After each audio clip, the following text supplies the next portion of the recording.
You're watching Tailwire. Here, we tell the stories YouTube doesn't dare to share. If that moves you, hit subscribe and leave a like. It helps us keep going. Now take a deep breath and get ready. What you're about to hear will touch your soul. In a quiet, humble parish on the edge of a forgotten town, the church bells rang at sunset. People gathered for Sunday Mass. Most came out of devotion. Others came out of habit. But tonight, one man came carrying a dream. Ernesto. He was in his late 60s, with deep lines etched into his weathered face. His clothes hung loose on a thin frame. His shirt was missing a button. His shoe scracked and dusty spoke of long walks and few comforts. Clutched in his hand was a piece of folded paper, his song. A melody he had written in the dark of his small kitchen, with trembling fingers and an aching heart. A gift for Jesus, born not from talent, but from pure devotion. For weeks he had rehearsed it, humming softly as he swept the floor, or whispering the lyrics in the early morning while feeding his old dog, Santo. It was the only thing he had created in years, and to him, it was everything. Ernesto had asked Father Marcelo, the parish priest, if he could sing his song after communion. The priest hesitated, then shrugged. "Make it quick," he said, and that was that. Mass began. The pews filled. Families prayed. Children whispered. The scent of incense filled the air. Ernesto sat near the back, clutching the folded sheet in his lap, his fingers leaving creases on the fragile paper. And after communion, as the priest gave the final blessing, Ernesto stepped forward. People turned. He walked to the front of the altar, one hand on the paper, the other clutching a small microphone. The altar lights cast a soft glow on him, highlighting every wrinkle, every line of fear etched across his brow. His voice trembled as he began. "Jesus, I made this song for you with my tired heart, but full of love." The first note was flat. The second, worse. A child giggled. Someone snorted. A woman in the front row lowered her eyes. A teenage boy pulled out his phone. Fingers moved quickly, starting a recording. By the fourth line, laughter rippled. Laughter. Ernesto paused. His hand shook. His eyes scanned the crowd. He saw mockery, discomfort, not a single smile of kindness. He tried again, forcing a smile, pushing past the ache in his chest. But the giggles grew. A man near the front leaned toward his wife and whispered something. She covered her mouth to suppress a laugh. Then came a loud cough meant to imitate his voice. Someone clapped sarcastically. The sanctuary turned hostile. Father Marcelo stepped in. "Obrigado, Señor Ernesto," he said, placing a firm hand on the mic. "We'll continue now with the announcements." Ernesto nodded barely. He didn't look at anyone. He turned and walked down the aisle alone, his paper still in his hand.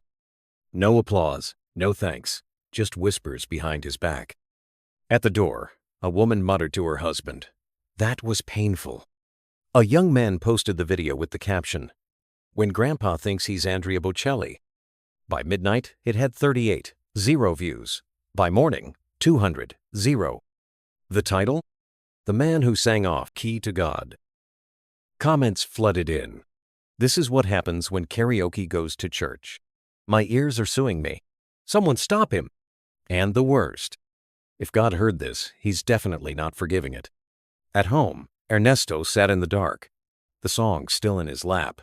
Santo, his old dog, rested at his feet. The house was silent except for the occasional buzz of his outdated phone. He didn't open it. He whispered, "I'm sorry, Jesus. I just wanted to sing for you." Tears ran down his cheeks. He folded the paper one last time and placed it inside his Bible. Then, slowly, he closed it. The final light in the room flickered, and darkness settled in. In the silence, Santo nudged Ernesto's leg with his nose, sensing the sadness, laying his head gently on Ernesto's foot as if trying to absorb the pain. But Ernesto just stared ahead, into the emptiness, wondering if heaven had laughed too. The days after the humiliation felt longer than any Ernesto had ever lived. He didn't return to the church, not even to sit at the back pew and light a candle. He passed it on his morning walks, eyes lowered, heart tight. The walls that once gave him comfort now stood as reminders of shame. Inside his home, silence ruled. Santo would rest near his feet as always, but even the dog seemed more still now, as if he too had absorbed the weight of that night.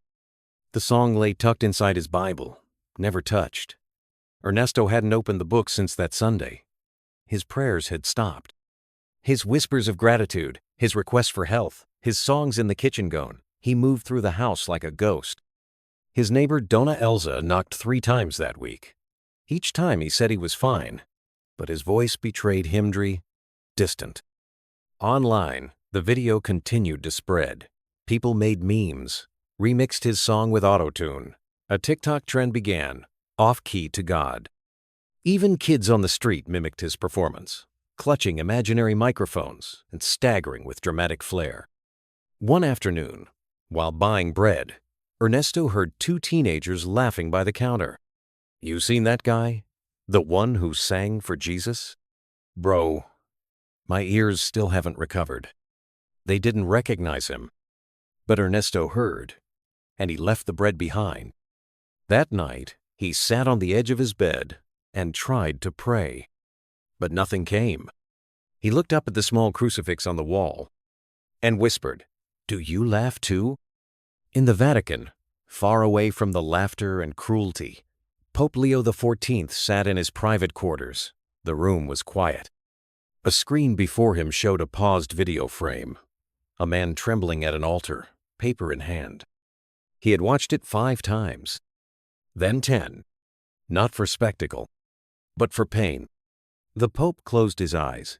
He remembered his own youth, a church in Detroit, a shy boy who once fumbled a homily in front of classmates, the sting of laughter, the echo of shame. He stood and called his secretary. "I want everything about this man. His name, his town, everything. Holiness, may I ask?" "No one else is to see this video. No press, no statements. Not until I say—" He paused, and not a word to the curia. Ernesto stopped answering his phone. He unplugged the landline.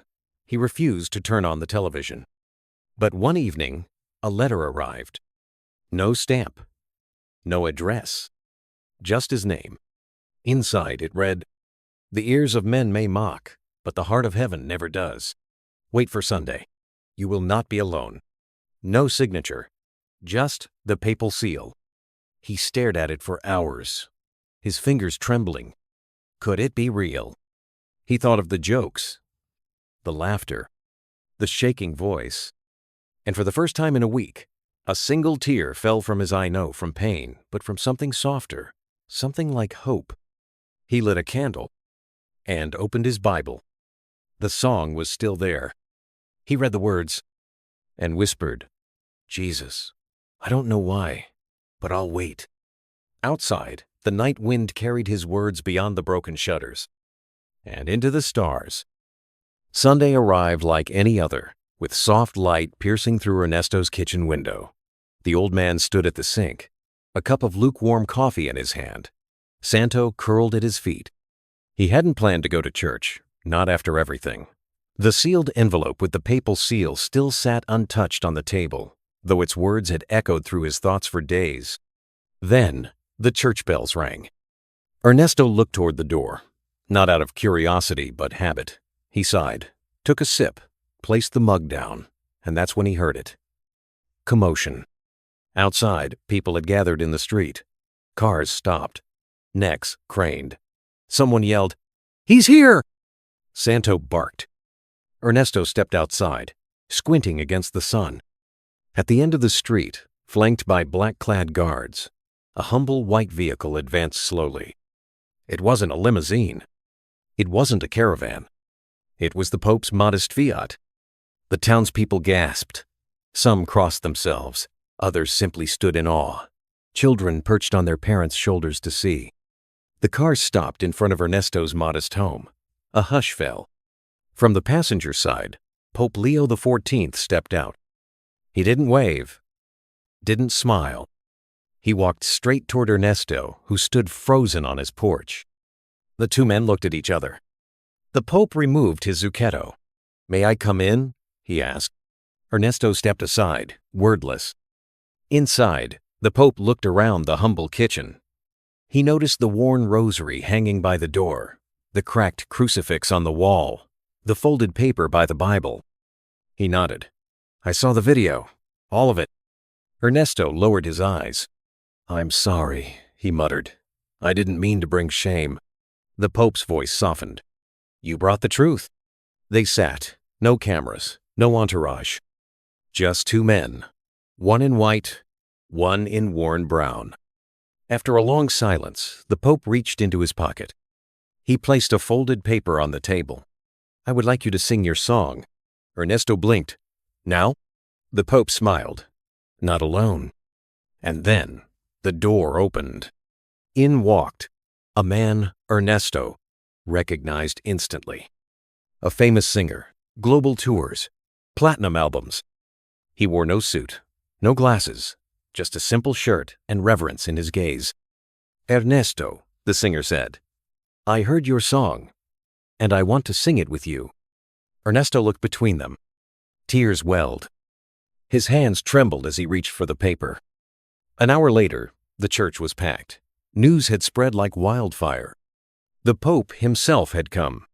Inside the parish, every pew was filled. Locals, tourists, journalists, but no cameras were allowed beyond the entrance. The Pope had ordered it so. At the altar, the local priest stood stunned. He had welcomed the Pope with shaking hands. Now he stepped aside, pale and sweating. The organ began to play. The Pope stepped to the pulpit. "I came here today for a song," he said. "A song that was not composed by royalty, nor recorded in a studio, but by a man whose soul echoed in every word." He turned. "Ernesto, would you honor us?" The old man stood at the back. Someone whispered, "That's him." He walked slowly to the front. And beside him, the famous singer. They stood together before the altar. Ernesto unfolded the page. The singer nodded. Then their voices rose. One smooth, refined. The other trembled. But together they sang, "Lord, I have no jewels, no robes, no golden rings, just hands that work and eyes that cry, and a voice that tries to sing." And in that moment, the church fell silent. No laughter, no judgment, only tears. Many wept openly. Some knelt. Others held hands. Even the priest sobbed quietly. The Pope closed his eyes, and when the song ended, he stood, walked forward, and embraced Ernesto. He whispered, "Your voice is the most beautiful I've heard." Then he lifted the sheet of music before the people. "This song," he said, "will be heard around the world." The church erupted. Applause. But also something deeper. Something sacred. The healing of a wound.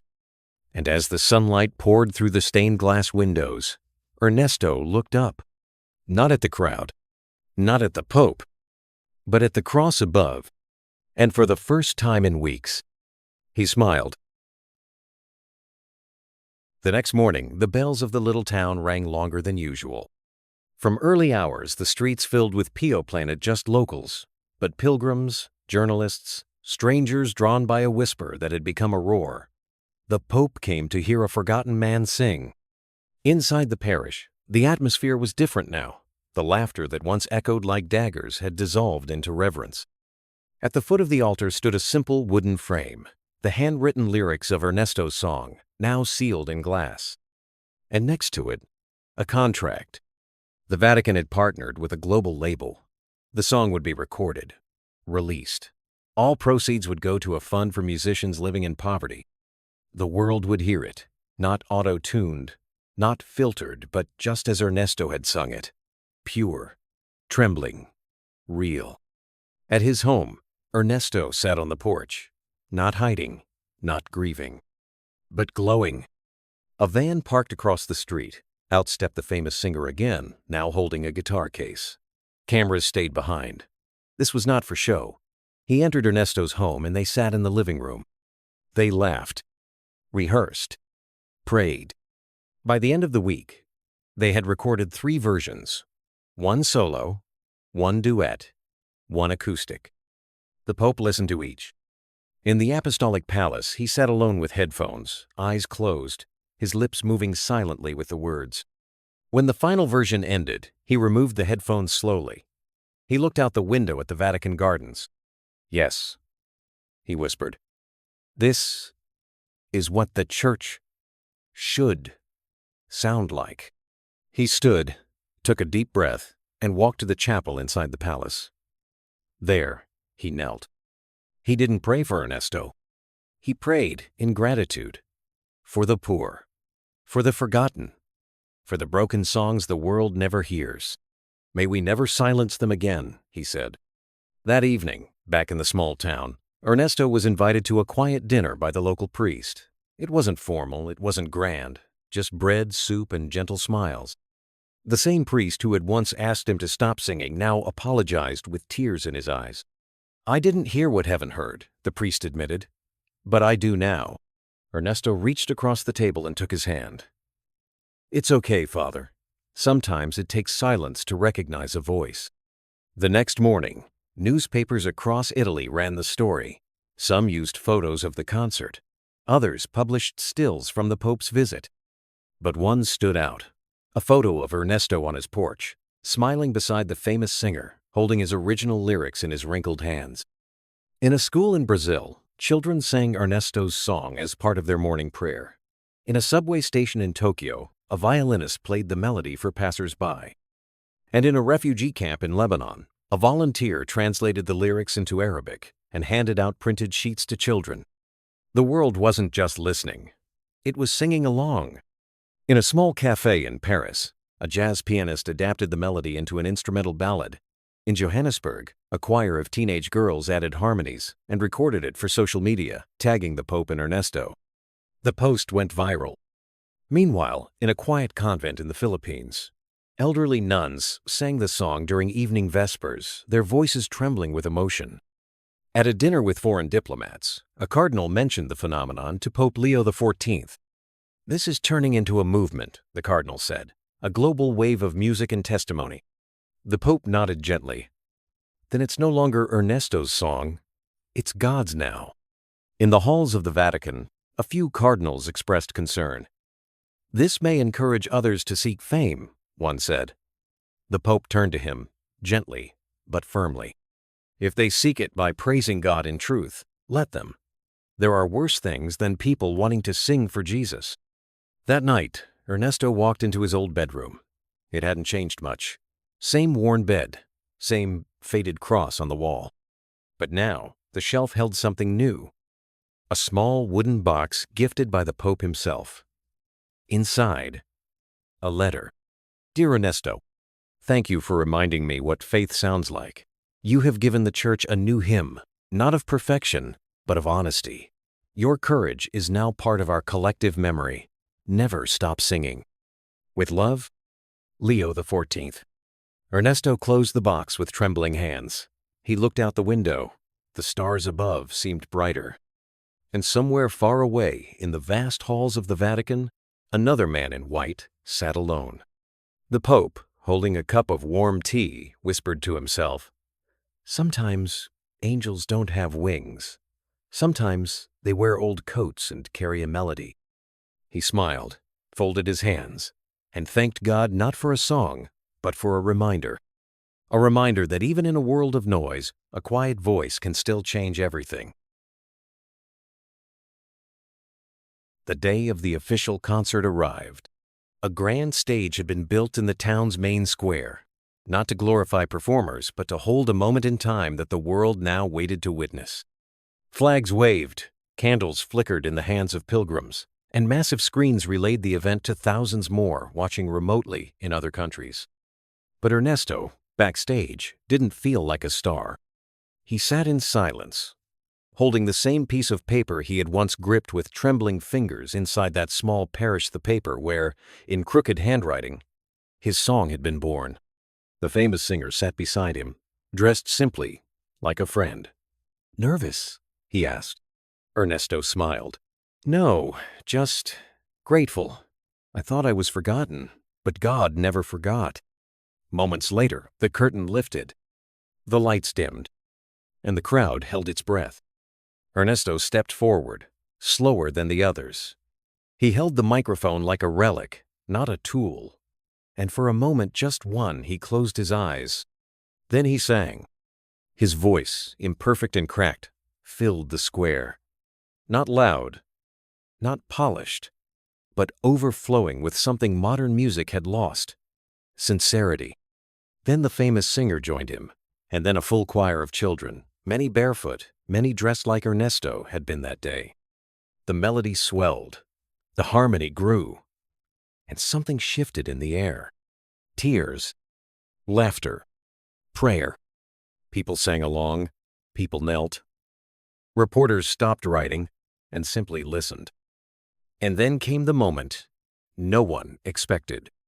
From the back of the stage, the Pope walked out. Not in robes, not in ceremony, just a white cassock and a single candle in his hand. He approached Ernesto and kneeled. The crowd gasped. The Pope kissed Ernesto's hand. He then stood, turned to the audience, and with his voice trembling said, "Today we have heard the holiest sound in the world, the sound of a soul speaking honestly to God. No perfection, no artifice, just love." He raised the handwritten lyrics. "This," he continued, "will be remembered not for the music, but for the courage it took to sing." Thunderous applause. But the Pope raised his hand gently. The crowd fell silent. He looked to the cameras, to the world. "I ask you all," he said, "go home and look at your children's drawings, your grandmother's hands, the man on the corner with tired eyes. That is your altar." He bowed, not to tradition, but to truth. Then, slowly, he walked back down the aisle of the crowd. When he reached Ernesto, he stopped again. He leaned in and whispered something only the old man could hear. Ernesto smiled, eyes full. The Pope gently touched the top of his head. The doors of the square opened, and sunlight poured in. He stepped outside. The crowd followed. Thousands stood in awe. Some knelt. Some cried. But the Pope raised no hand. He made no speech. He simply turned, reached back, and took Ernesto's hand. And together Pope and the man in broken shoes stood beneath the morning sun. And the world, just for a moment, forgot its noise. That night, news outlets around the globe aired the full story. Not the version with scandal, not with spectacle, just with awe. In Sao Paulo, a homeless man played Ernesto's melody on a harmonica. In Mumbai, a young girl with polio sang the lyrics in Hindi. In Alaska, a fisherman carved the words into a piece of driftwood and placed it in his chapel. In silence, faith had returned. And somewhere in a quiet room, Ernesto whispered into the darkness, "I'm still singing, Jesus." And he smiled. The final blessing had not been spoken, because it was being lived.